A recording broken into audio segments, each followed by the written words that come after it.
Pemirsa, Israel resmi memulai pembangunan fasilitas dan ruang khusus eksekusi mati bagi para tahanan Palestina. Menteri Keamanan Nasional Israel, Itamar Ben-Gvir, ini mengumumkan langsung proyek pembangunan tersebut di tengah kontroversi dan juga reaksi keras terhadap undang-undang baru yang menargetkan warga Palestina. התפקיד שהבטחתי להפסיק את הקייטנות בשירות בתי הסוהר, זה בוצע במלואו. הבטחתי לחוקק חוק עונש מוות למחבלים, זה בוצע. הבטחתי להקים מתקן, זה מבוצע. והיום, כשיש פיגועים אז בשטח, הורגים את המחבלים וטוב מאוד שכך. אבל אם המחבל, ועד היום מתחילת החוק לא היה לנו דבר כזה, אם המחבל יצא בחיים, וכאן הוא מגיע, יהיו כאן תאי צפייה, יבואו קורבנות העבירה, כמו בארצות הברית אגב, שצופים באותו רוצח שיוצא להורג, בעזרת השם. Pemirsa, pasukan Israel kembali menyerbu wilayah tepi barat, tepatnya di kota Al-Dahiriyah. Dalam operasi militer tersebut, mereka juga menangkap 8 warga Palestina.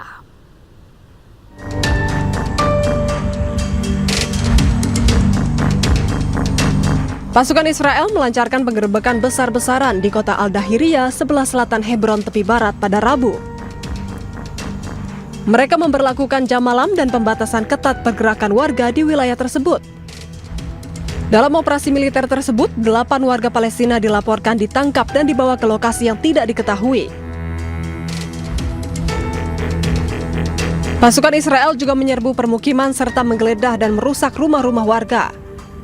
Sejumlah kendaraan mengalami kerusakan parah akibat penyisiran tersebut. Media lokal melaporkan beberapa rumah warga dialihfungsikan secara paksa untuk menjadi pos atau barak militer Israel. Pemirsa, Israel terus gempur Lebanon. Serangan udara dan artileri Israel ini ke sejumlah wilayah di Lebanon Selatan meningkat beberapa hari terakhir.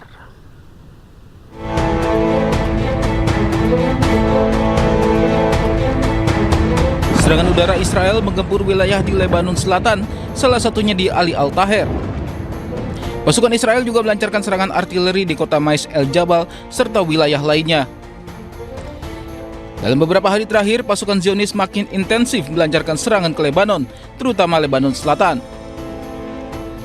Laporan dari pasukan UNIFIL Lebanon menyebutkan sepanjang awal Agustus mencatat peningkatan rata-rata amunisi yang ditembakkan ke Lebanon dari 137 amunisi menjadi 208 amunisi. Situasi ini menambah kekhawatiran terhadap keberlangsungan kesepakatan yang sebelumnya diharapkan dapat meredakan ketegangan antara Israel dan Lebanon. 26 Juni lalu, Lebanon dan Israel tanda tangani kesepakatan kerangka kerja di Washington yang mencakup gencatan senjata penuh serta pengembalian kendali wilayah Lebanon Selatan ke militer Lebanon.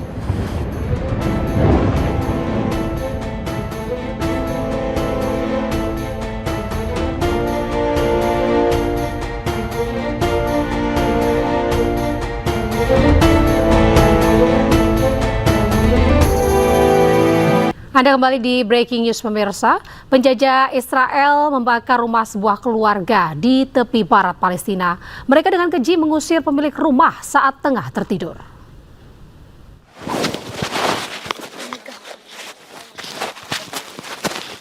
Sebuah rumah keluarga Palestina di Kiryat Al-Farai terletak di selatan Hebron di tepi barat hangus terbakar akibat serangan pembakaran yang dilakukan oleh penjajah Israel. Fasad bangunan menghitam karena asap dan perabotan hangus dan kerusakan parah akibat kebakaran di dalam satu ruangan. Warga juga memeriksa puing-puing dan membersihkan reruntuhan. Pemilik rumah mengatakan bahwa dia sedang tertidur bersama putra dan putrinya dan terbangun karena para pemukim membuka jendela dan menuntut agar dia memberitahu suaminya untuk segera pergi ke desa Susya. Serangan ini dilaporkan terjadi di tengah meningkatnya kekerasan yang dilakukan oleh pemukim Israel di seluruh tepi barat. Kantor Hak Asasi Manusia PBB pekan lalu memperingatkan bahwa serangan yang dilakukan oleh pemukim Israel terhadap rumah dan komunitas Palestina telah mencapai tingkat tidak dapat ditoleransi. Pemirsa, warga Gaza kembali memakamkan puluhan jenazah yang ditemukan di bawah reruntuhan rumah-rumah.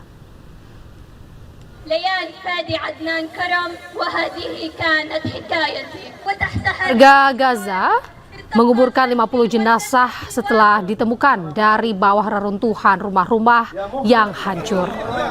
Lebih dari 20 jenazah yang ditemukan ini diantaranya adalah anak-anak. Jenazah dimasukkan ke dalam kantung mayat yang dibungkus bendera Palestina. sementara para pelayat dan personel pertahanan sipil berkumpul di sekelilingnya. Beberapa orang yang memegang spanduk bergambar para korban sebelum sholat jenazah dilakukan dan jenazah dibawa ke pemakaman untuk dimakamkan. Operasi pencarian yang dimulai pada akhir Juni ini masih berlanjut dengan lebih dari 180 jenazah telah ditemukan sejauh ini.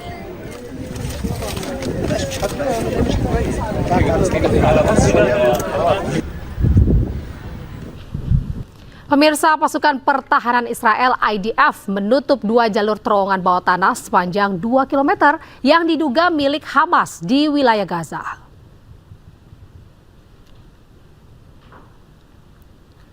Rekaman yang dirilis IDF memperlihatkan jalur terowongan yang sempit dengan sejumlah peralatan di dalamnya. Rekaman tersebut tidak secara independen dapat memverifikasi lokasi maupun fungsi terowongan. Militer Israel mengklaim terowongan itu milik Hamas dan menjadi sasaran operasi IDF, menyebut jalur yang membentang di wilayah Gaza, Tengah, dan Selatan ditutup dengan memompakan beton di dalam terowongan. Operasi ini pun menuai kritik dari sejumlah pihak yang menilai penutupan terowongan dapat berdampak pada infrastruktur sipil.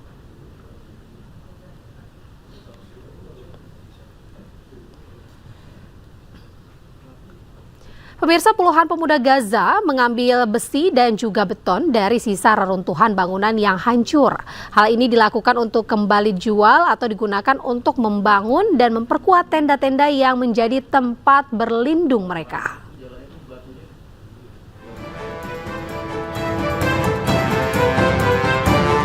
Sekelompok warga di jalur Gaza mengambil besi dan juga beton dari reruntuhan bangunan yang hancur dan digunakan kembali.